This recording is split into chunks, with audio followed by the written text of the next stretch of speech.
Ahojte všetci, ja som Rudko Kuko a poviem vám, čo sa mi dneska stalo v obchode. Akože, no, po ďalší krát, no už som tam bol dneska zás a zase normálne sa mi stala ďalšia príhoda. No padol mi na zem, no, poviem vám to od začiatku. Išiel som si kúpiť posledný kus ovocia lemon. Poviem vám, že citrón. No. A normálne bol posledný jeden. Tak som si ho zobral, išiel som pokladniť. A normálne mi padol na zem. Tak som si ho išiel dvihnúť. Taká staršia pani, 70-ročná, ho zobrala zo zeme a kúpila si ho ona. Normálne tak som takto ju chytil a povedal som jej: hej pani, to môj je lemon.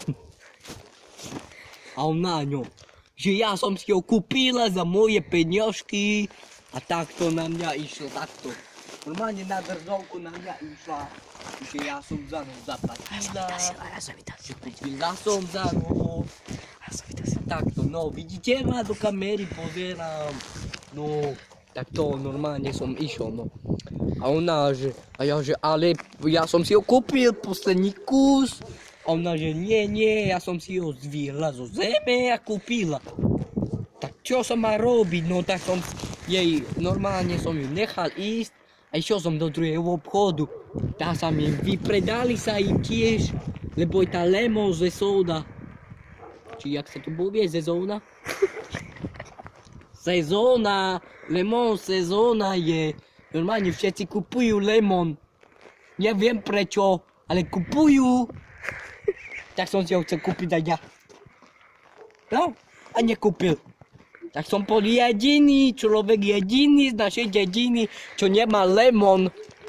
Viete, čo je toto? Veď to už je na hlavu, aby som nemal ja lemon. No, takto si musím sadnúť tuto na toto. No, a poviem vám to odno.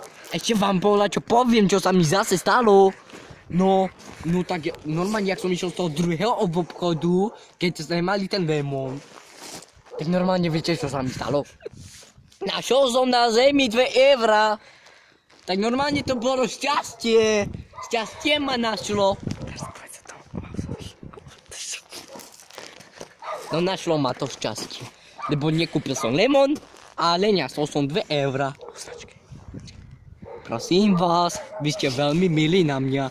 Ja normálne nechcem ísť ale na ten YouTube, alebo ako tomu hovoríte vy mladíci, že normálne, že